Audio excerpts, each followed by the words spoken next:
we are heading into episode 2. Hopefully, there isn't the same issues in the last part where there was something wrong with the film of the show because it kept going to green and in and out. Though we had a little bit of mystery at the end because we now know Med's aura is red, which implies he doesn't know how he died, it's not how he thought. There was a little bit of friendship slash romance seeming to grow, a little bit of humor, and a tinge of sadness because of Med having no family, and a little bit of what to figure out in the first sequence that we see in the show, which I'm sure will come back to play later on in the show. Don't forget to like, comment, subscribe, and share. Nice little bit of music. ไม่หรอกพี่แล้วนี่รู้ได้ไงว่าต้องใช้อะไรไหว้บ้างก็ผมเก่งอ่ะ It's interesting because obviously to other people it just looks like he's talking to himself. Oh yeah, he wouldn't know what Google is. He died before Google, technically. บางทีเจ้าที่อาจจะเบื่ออยากกินบิงซูอยากกินเคปเย็นอะไรอย่างงี้บิงซูเคปเย็นคืออะไรอีกอะพี่เมธไม่รู้จริงดิ He's saying it seriously. Like, you have to remember he died a long time ago. You never actually asked what year he died. He's having a... So he went to this university? Or just a memory? พี่เมธพี่เมธ เป็นไรหรือเปล่า Okay, a little bit more mystery. เปล่าแค่รู้สึกแปลกๆนิดหน่อยแบบย้ายที่อยู่วันแรกอย่างงี้ Well, yeah, he did. Yeah, true. He did move to a new place. สุสานแล้วก็สุสานจริงๆตอนที่ผมย้ายมาหอครั้งแรกอะผมก็รู้สึกแบบพี่แหละไปเถอะปะ Okay. Notice that they don't really move their bodies to express themselves too much because they have a set place that they allow to express themselves.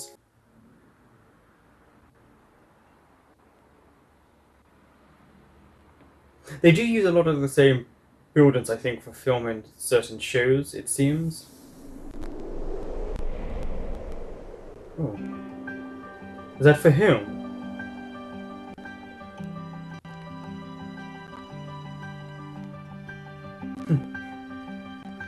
Isn't he a ghost? Can't he just walk right through?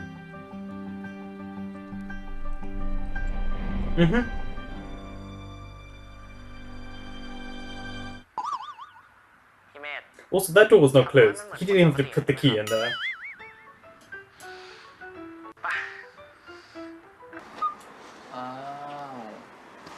No. Why are you in his room? ของฝากเชี่ยอะไรก็มึงเป็นคนบอกเองว่ามึงไม่ไปเรียนเพราะมึงจะไปหาแม่ตั้งแต่ขนมพวกกูอะขนมอ๋อกูลืมอ่ะแล้วพวกมึงเป็นอะไรเนี่ยขอห้องไม่เป็นหรอว่ากุญแจคืนไม่คืน He's like, no. เพราะเวลามึงทำกุญแจหายมึงก็มาขอกูจริงปะล่ะ That is true. นี่มึงทำอะไรอยู่วะว่าวอยู่เหรอว่าวพ่องดิโอ้โหของกินไม่มีสักอย่างมึงมีตู้เย็นไว้ทำไมวะฮะยิ้มไปมองเลยไปเดี๋ยวไปซ้อมบาสกลับมาค่ำๆนะคุยกับใครอะ Yeah, like who are you talking to? No one's there. ไป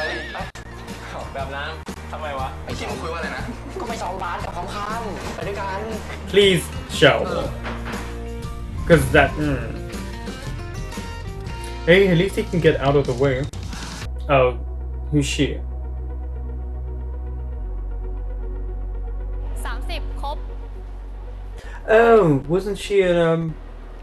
น้ together? ำไปกันยังเนี่ยหิวข้าวแล้วเนี่ยไปหิวเหมือนกันไปดิ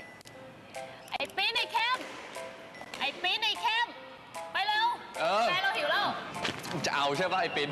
เอาอะไรไปเอา That's his girlfriend, okay. Forgot, he did say he was dating someone. โอ้อยู่น้ำเป็นเหมือนกันนะครับสิครับ แกมัน2มาตรฐานได้ป่ะไอ้บ้าเพื่อนกับแฟนมาตรฐานเดียวกันได้ไงเพื่อน นกับแฟน Oh, his reaction was different to เล่ theirs. น PG Does he like สัก her? วันหนึ่งนะถ้าตอนจบมึงชอบกันขึ้นมานะส่งหน้าให้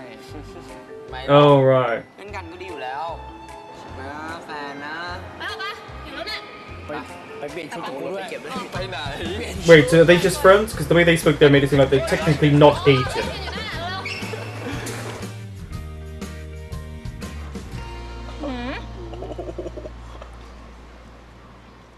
ไหนบอกว่าพี่ชินชวนไปดูหนังไง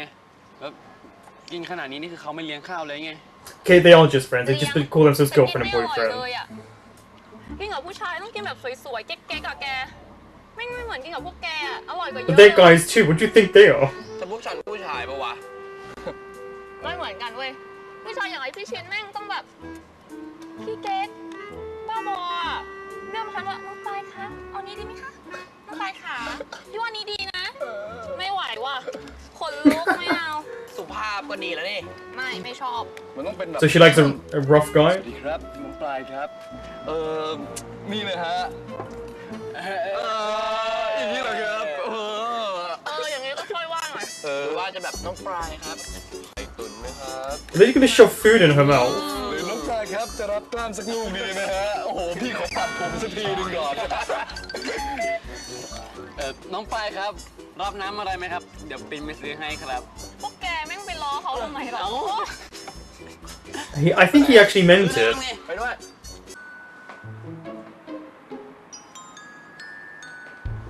ทำไรอะ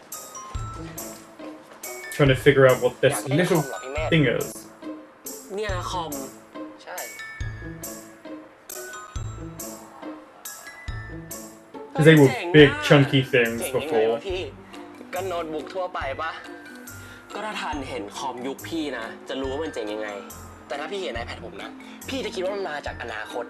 ก็ 20 ปีในหลุมเนี่ย ผ่านเวลามาขนาดเนี้ยก็อนาคตแล้วปะ20 ปีนี้มันแบบว่าวาร์ปมาเลยปะ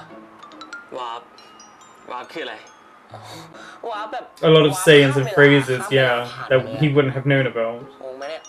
Surprised he didn't know that phrase. ช่างมันเถอะ Well, that word.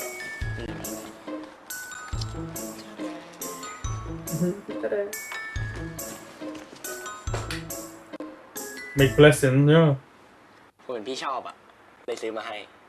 ขอบคุณ He's นะ so attentive towards เดี๋ย him. วต่อไปเนี่ยผมจะจุดธูปไฟฟ้าไว้ทั่วห้องเลยนะ เวลาผมไม่อยู่พี่จะได้ใช้ของได้เต็มที่ พี่จะได้ไม่เบื่อ จริงนะ จริงดิ พี่เมย์นี่ก็ทำตัวเหมือนเด็กเหมือนกันนะ He's really sweet towards him. I don't think he realizes how much it ไหน means ๆก็ to จะอยู่ด้ว him. ยกันแล้ว ผมว่าเรามาวางเงื่อนไขกันดีไหม เงื่อนไขอะไรอีกอะข้อที่หนึ่งพี่เมย์จะไปไหน พี่เมย์จะทำอะไร Don't walk in พี่เม my ย์ต้องบ room. อกผมก่อนนะ นี่ทานเป็นผู้ปกครองพี่ปะเนี่ยข้อที่สอง That's because he might be doing the พี่เม nasty. ธห้ามใช้สิทธิ์ความเป็นผีเกินความจำเป็นด้วย ห้ามเที่ยวไปหลอกใครเขา ห้ามทำให้เขารู้ ถ้าเกิดมีคนรู้ขึ้นมาเนี่ย เป็นเรื่อง That's แน่ true. นี่คู่เหรอ ใช่สิครับ ผม เนี่ย พี่ไม่อยู่กับผมอ่ะ ผมก็คือผู้ปกครองพี่นะ แล้วถ้าพี่เป็นอะไรขึ้นมา ผมก็ต้องดูแลพี่นะ He's a ghost, he could technically disappear. จริงๆก็ ผมก็แค่พูดไปงั้นแหละ พี่ก็อย่าดื้อก็พอ โอเคไหม Okay. With a little smile on his face. Oh. I guess maybe he has to make a blessing for him to be able to touch stuff, unless he's got to practice as a ghost. ทำอะไรอยู่อ่ะ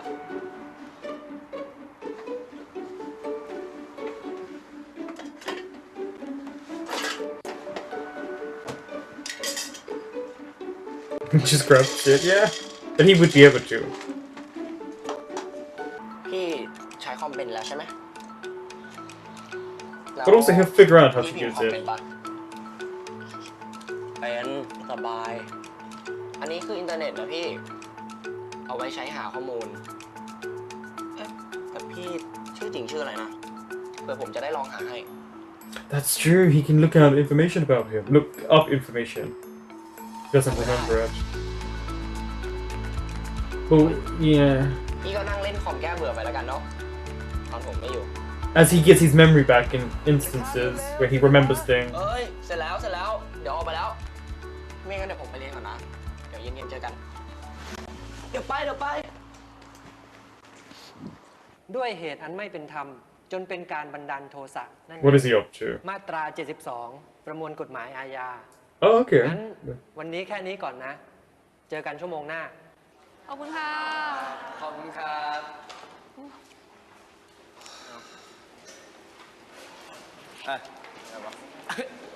มึงอะ Nice size class โทสะวันนั้นอะ เฮ้ยพวกมึง15 นาทีแรกมีอะไรบ้างวะจดไม่ทันเลยว่ะ นี่ แกยืมของเราไปซีล็อกกันก็ได้นะเราลดคิวได้หมดแล้วจะค่อยมาคืนเราก็ได้ I bet he can. ไหนๆขอเราดูหน่อยหุยจดเก่งอ่ะ ขอเรายืมเอาไปซีหลอกบ้างดิ เปลี่ยนใจแล้วไม่ให้ยืม She was trying to flirt, just didn't work. จดเก่งเวล่าโอ้โหมายืมบวยเป็นไงล่ะเราเนี่ยรายๆเนาะอย่าไปกันท่ามันอย่างนี้ He's an interesting character. The way he keeps looking at ก็ her. ดูมันดิไอ้ทันน่ะ อุตส่าห์รักษาความเวอร์จินของมันไว้ตั้งนาน ใครเข้ามาพวกเราต้องสแกนหน่อยป่ะ เดี๋ยวใครบอกกูเวอร์จิน Okay. อ้าว อ้าว เฮ้ย ไม่เหมือนที่คุยกันไว้นี่นาทีรอเจอแล้วกลับบ้าน อีบ้า แล้วทีนี้ใครคิวใครเป็นป่าวะ Sugar แปลก daddy? จะเบี้ยวเหรอกูอีกแล้วมึงแหละกู Such a weird thing to call your เหมือน friends. เดิมนะ ฮะไหนอีกแล้วเหรอวะ โคตรน่าเบื่อเลยอ่ะปิ้น งั้นไปอะทำอะไรอะเฮ้ยโค้ดตั้งนี้ให้แกเลือกเลย เป็นไงบ้างพี่เบื่อจะแย่แล้วอ่ะ Yeah, ก็เหนื่อยจะแย่อยู่แล้วอ่ะ yeah, but you need to. You just. He literally would have been better off at the tombs. มองอะไรพี่ He wants to go out. พี่พร้อม พร้อมอะไรพี่ ก็วันนี้วันหยุดไง ถึงพี่เป็นผีเนี่ย พี่ก็นับวันได้นะ Of course you can count days. You weren't human before. อ่ามาแล้ว Mm-hmm. พี่ ถ้าเป็นวันอื่นได้ไหมอ่ะ ทำไม No อีกอะนี่อุตส่าห์สอนหนังสือให้ตั้งหลายวันนะ ไหนสัญญากันว่าวันหยุดจะพาไปเที่ยวไง แต่วันนี้คิวไอปิ้นเป็นป่านะ แล้วผมก็กะจะไปถล่มมันด้วย ก็พาพี่ไปถล่มด้วยไง Such a weird thing to call your friend. ถ้าพี่ไปนะ ผมว่าผมโดนจับได้แน่เลยอ่ะ ไหนจะจุดธูปไฟฟ้า ไหนจะพูดคนเดียว สวยแน่เลยพี่ วันหลังแล้วกันนะ That smile is not going to พร้อมหรือยัง work. ครับไปคุณทัน กูไล่บอกไปแล้วนะ ว่าทันเนี่ยพร้อมมาก จัดไปกูนี่เตรียมล้างท้องน้องแต่100 ปีที่แล้วมึงรู้ป่ะเพื่อมึงโดยเฉพาะเลยนะเป็นโอ้โห Just take all his money. แน่นอนดิวะมาดิปะพร้อมยัง พร้อมยังไป ไปดิเฮ้ยไปเป็นไรปวดท้องว่ะช่างมันเดี๋ยวค่อยไปหายากินกันปวดท้องจริงๆปวดท้องมากเลยขนาดนี้เลยเหรอดิไปหาหมอปะวะไม่เป็นไร One friend is kind of believing, the other one does not believe him at all. เดี๋ยวนอนพักน่าจะดีขึ้น กูเนี่ยกะว่าจะดูหนังเสร็จเนี่ยจะไปกินเนื้อย่างเกาหลีมึงนี่พลาดเลยนะ ไม่เป็นไรหรอกว่ะเพราะว่าพวกมึงไปกันเถอะ The fact that he's willing to stay there for Med, I think shows as well just how much he means to him. ไหวไหมเนี่ย งั้นก็ไอ้เข้มไปเร็วไม่เป็นใจ Yeah. ขี้งกมึงไม่เป็นห่วงเพื่อนมึงหน่อยเหรอ ช่างมันเถอะแต่มันก็หาย ไปเร็ว Dude, he doesn't care about his friend. He wants to spend your money. ขอบคุณมาก เนี่ยน่า ก็รักจะเป็นทนาย ก็ต้องรู้จักหลักจิตวิทยาสิ You're not smooth though. People can catch you out on your ผิด lies. สัญญาพี่เมธด้วย ขอบคุณนะ แล้วพี่เมธอยากไปไหนครับ โห5,500เลยเหรอ รู้ป่าวว่ารองเท้าคู่หนึ่งซื้อโทรทัศน์ได้เลยนะเนี่ย โทรทัศน์พี่รู้ป่าวว่าคนที่เรียกว่าโทรทัศน์เนี่ยคนสุดท้ายที่ผมเคยได้ยินป้าผมนะ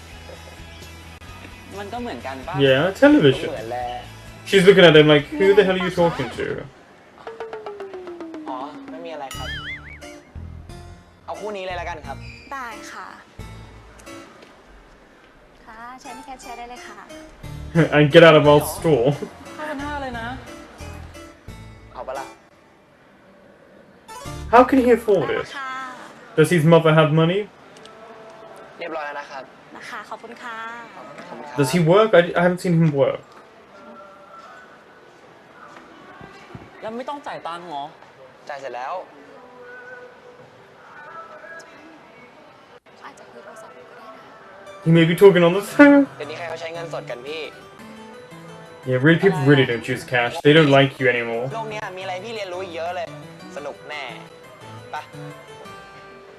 He likes to smile at him a lot. I wonder if it's just because the actor ปิ้น knows เลือกทีไรมันก็ he เลือก looks แต่ good when ห he นังรักใส่ๆ smiles. ทุกทีอ่ะ เอ้าก็มันสิทธิ์ของกู แล้วไปก็เลือกแล้ว เสียงข้างมาก2-1ชนะจบไป ของกูของกูเนี่ยมันก็เลือกข้างเดียวกันอย่างนี้ตลอดอะถ้าเกิดไอ้ทันมาด้วยอะนะ มันไม่ดูหรอกหนังอย่างเงี้ย When he's not there. Well, ประชาธิปไตย โอเค จะรู้จักปะเนี่ย รู้จักเปล่า ลืมเรียนสังคมอะ ไปไหนวะ เป็นไงบ้างเนี่ย โอ้โหปลายคาซูมมาแล้วมั้ง หรือไม่ก็คง or he's out. ไว้เดี๋ยววันหลังทำอีกเอาปะไปกินอะไรอีกไหม ไม่หิวแล้วอ่ะ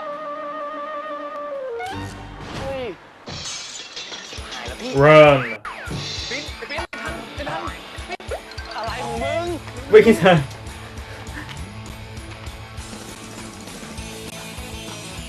Sorry, the way Singto's run in. That was an interesting way to run.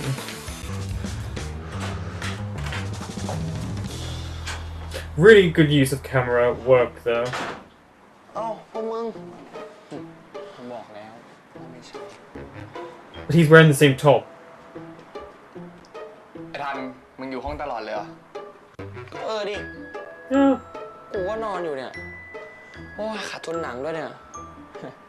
ไอ้เขียวมันบอกว่าเจอมึงเดินอยู่ที่ห้าง กูก็บอกมันแล้วว่าไม่ใช่ ไม่ใช่ แม่งก็ไม่เชื่อ แล้วมึงปิดโทรศัพท์ทำไม โทรศัพท์เหรอ มันปิดเหรอวะ วะไปละแหมพอดีเชียงนะมึง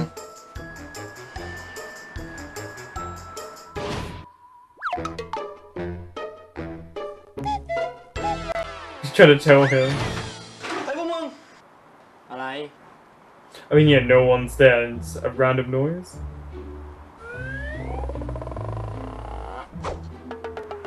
ว่ากูถามว่าปลายฟ้า Yeah, you left her there. ปลายโทรมาพอดีเลย ฮัลโหลปลาย ที่ยังมี4 คูณ 100ไอเวร ก็ยังไม่ค่อยดีขึ้นเลย I mean, at least it's only ไอ้ปิ้นกับไอ้เขียวอยู่นี่เนี่ย 7:12. มันบอกว่าเจอเราที่ห้างแม่งบ้าอย่าไปเชื่อมันไปพวกมึงกลับไปได้ละ Yeah, because he did definitely heard a noise. จะคุยกับปลายด้วยไปนะครับไม่ใช่มึงจริงไม่ใช่กูไม่สบายเนี่ยปวดให้กูว่างไอ้ปีนเปิดประตูไปเจอกันเดี๋ยวขายแล้วเดี๋ยวไปเที่ยวด้วยเลย Just shove them out. ไม่ไหวแล้ว มันวิ่งจนทิ้งเราเลยรู้ปะ แล้วเธอรู้ปะว่ามันตามจับผิดเรายิ่งกว่าแฟนอีก ทันมีแฟนจริงๆ มันก็เลิกจับผิดแล้ว ก็นี่ไงเราเลยไม่มีแฟนไง อยากรู้จังเลยถ้าทันมีแฟนทันจะเป็นคนยังไง The way he smiles when he looks at him when he tells him. There's a reason he's telling แค่ you. นี้ก่อนนะเดี๋ยวไว้เจอกันที่มอ ไป โอเคบาย Look, he can touch. ตอนแรกก็ไม่รู้หรอก แต่จำเมื่อคืนได้ป่ะที่ซ่อนถุงรองเท้าให้ทันอ่ะ Interesting that it's taken him this long. Maybe it's having turned around him as well that ก็ไม่ได้ง่ายขนาดนั้น helps. หรอกแต่ก็เริ่มทำได้ละ เจ๋งว่ะไอพี่ถ้าพี่แตะตัวผมได้อ่ะพี่ไม่ต่างอะไรจากคนเลยนะ What a thing to say to him, by the way. He was a real human.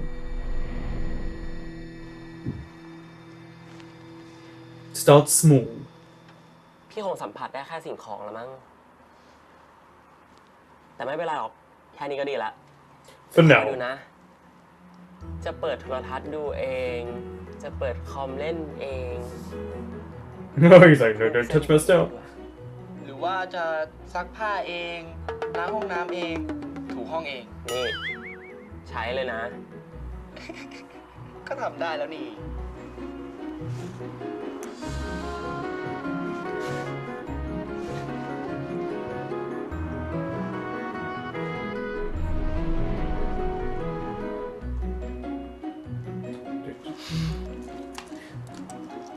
Sharing their little lunch, well, breakfast together. แฟนทันคนไหน ถามทำไมอ่ะ ก็พี่ไม่เห็นทันมีรูปคู่กับผู้หญิงคนไหนเลยวันปลายฟ้า And แฟ that's นปลาย true. ฟ้าเหรอ He also said on the phone he didn't have one. You were literally ถาม standing ว่า there. เป็นแฟนผม อะไรล่ะ ก็เห็นเคยบอกว่า That is, มีแฟน แต่ไม่เคยเห็นพูดถึงนะ that's true. ก็เคยมีแหละ แต่ก็เลิกกันไปแล้วอะตอนนั้นผมยังตอบพี่ไม่จบเลยนะ ผมไม่ชอบคนจู้จี้จุกจิก ไม่ชอบคนขี้หึงอะขี้เกียจมานั่ง Good, you shouldn't. อยู่คนเดียวนี่แหละ สบายตัวแล้ว ยิ้มเลยเนี่ยพี่ Because he's not like that? เดี๋ยวผมไปเรียนก่อนนะ เดี๋ยววันนี้ขอไปมหาลัยด้วย ไม่ได้ Why not? เมื่อวานเกือบไม่รอดอะพี่ But no one can see him. ก็อยู่ห้องคนเดียวมันเหงาอะมันไม่มีอะไรทำนะขอไปเล่นด้วยนะ สัญญาว่าจะช่วยทำงานบ้านทุกอย่างเลย ตั้งแต่กวาดบ้านถูบ้านซัก In other ผ้า words, ตาก do ผ้า everything ช่วยล้าง he ห้อง doesn't ก็ do. ได้อ่ะนะนะ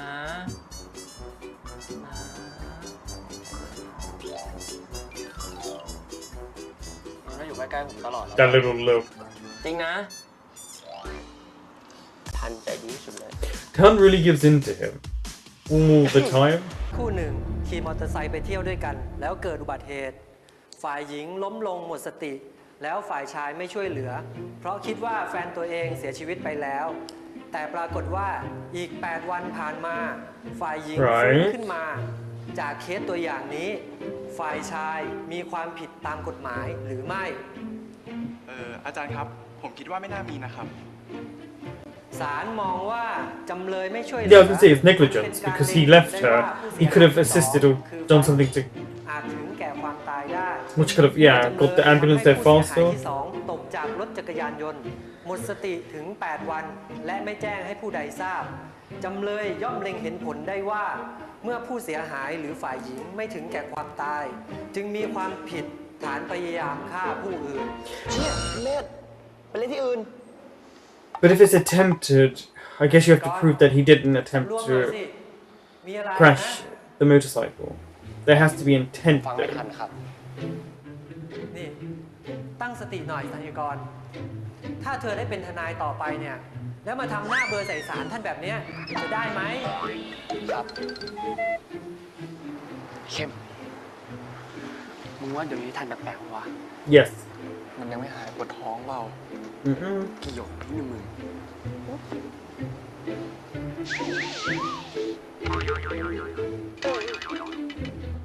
The little hand.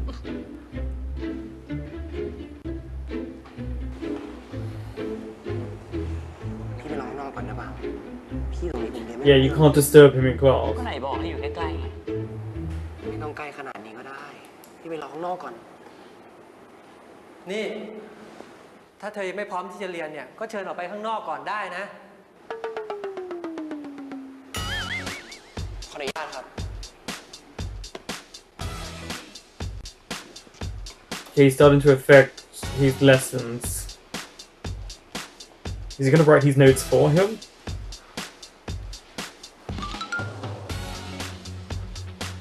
Okay. ไม่ไปอ่ะ มันเรียกมึงอยู่เนี่ย เรียกกูเหรอไอ้เข้ม ไอ้เข้ม He didn't do that. ไอ้เข้ม ไอ้เข้ม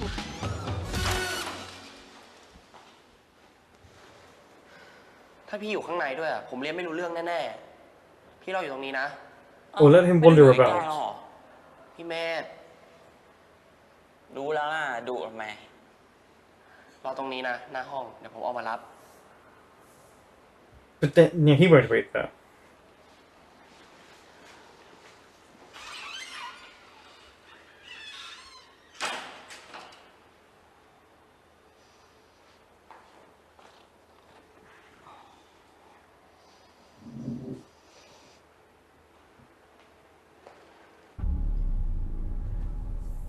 Or maybe it's a memory of the university. This is where he studied.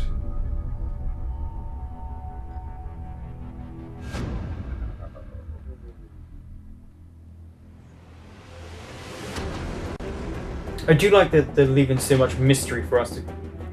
think, to unravel.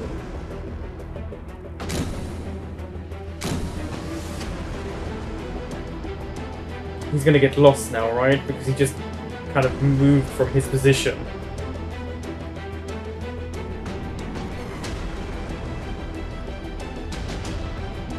Is it because he's still on the campus that he's allowed to travel so far? Because before he could only travel a certain amount. And he's quite far now from สำหรับวัน Tun. นี้พอแค่นี้เจอกันคราวหน้า ขอบคุณค่ะ เชิญคลาส He's the slight comedic, over the top character in the show. He's a bit more of the slapstick comedy.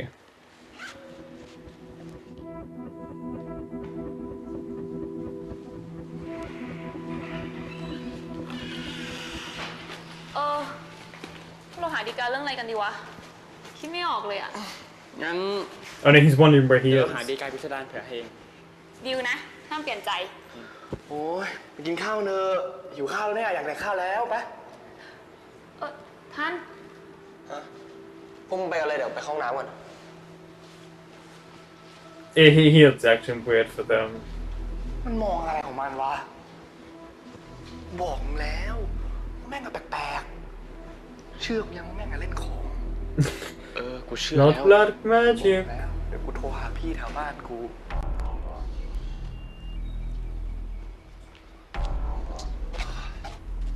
Yeah, he shouldn't have wandered off so far. พี่เมธ I wonder if he should have thought to look, look at that university, see if he could find a student called Med from years ago.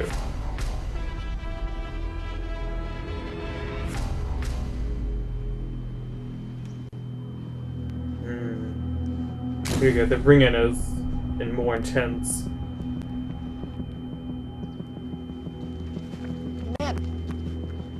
พี่เมธ Is ทำ he ไม about พี่อ to ยู่ตรงเนี้ย disappear? ผมบอกให้พี่รออยู่หน้าห้องเรียนไง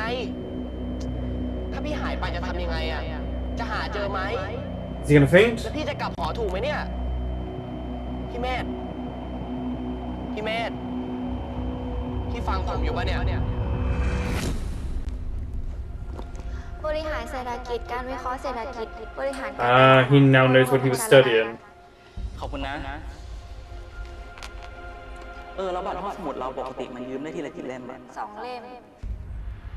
แต่มีใบเดียวไง แต่มีที่หนูอีกใบหนึงไงพี่เมธ พี่เมธ พี่เมธ Oh, there's just a little bit more information there. ทัน พี่คิดว่าพี่เคยเรียนที่นี่ Starting to remember himself.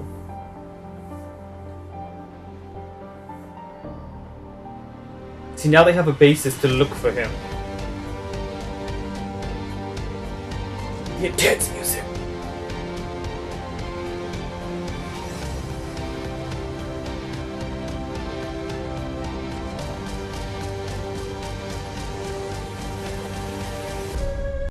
Again, the mystery is getting more intriguing, and we're figuring things out bit by bit. I like that Med caught Tun out on a lie when he said he had a girlfriend. The way he words things is almost like a half truth, or he tries to skirt around the issue, especially on the issue of having a girlfriend, especially with Pry.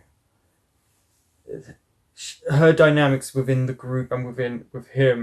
always feels a bit different.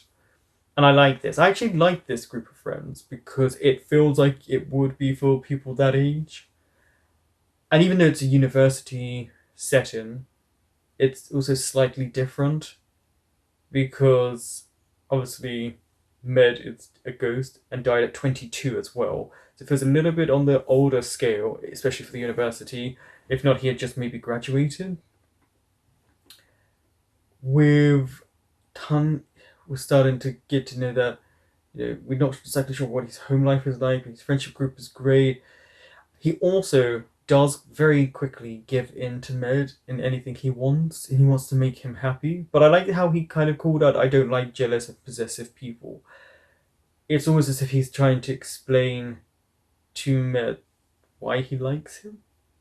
But I do think Med is causing a bit of trouble here. I know he's a ghost and he's bored, but you can't disrupt someone else's life. We're seeing people worried for Tun, which completely makes sense because he's talking to himself. But now that we know Med can touch things, is there a way he can make himself corporeal to people? Would there be a way that he could focus his energy and build on that? If he could touch a phone, he would be able to do bigger and more better things and get stronger. I guess we might see that. There's not too many episodes in this show. I think there's 8 in total, but the pacing isn't off, and that includes the worry with the friendship group and the information they're finding out. I actually feel like we're not being rushed too much, but that also might have to do with the fact that we are given close to an hour for each show, so you can actually include a lot in that hour. But the shift in music, the tone, the way it feels as if Med is having some sort of out of body experience, and the way they use that to kind of create this kind of warped surrounding around him is very good. I am quite intrigued about how he died because we know he's seen with a red aura around him. And at first, I thought Prime might have been a family member that, when he died, they were a baby because there was a little baby at one point, but I'm not sure. And the grandfather is ill. But it is interesting because Med can't touch stuff, but he can sit down. Okay. But I really do like the acting. It's very minimal as well for most of them. So when they do scenes, we don't really get too many heightened emotions or too much body movement. I understand that they've got a frame to work within, and that's for every TV show. But it's interesting because they try to smile a lot when they're talking about stuff. They do a lot of close-ups, I've noticed, or medium close-ups. Also, Prince is one to watch out for because he seems to notice more than everyone else, especially about certain people that he might like, or just, of everything around him. The cameras always go back to him. So I always find that quite interesting. Thank you for watching, and I will be back with the rest of He's Coming to Me soon.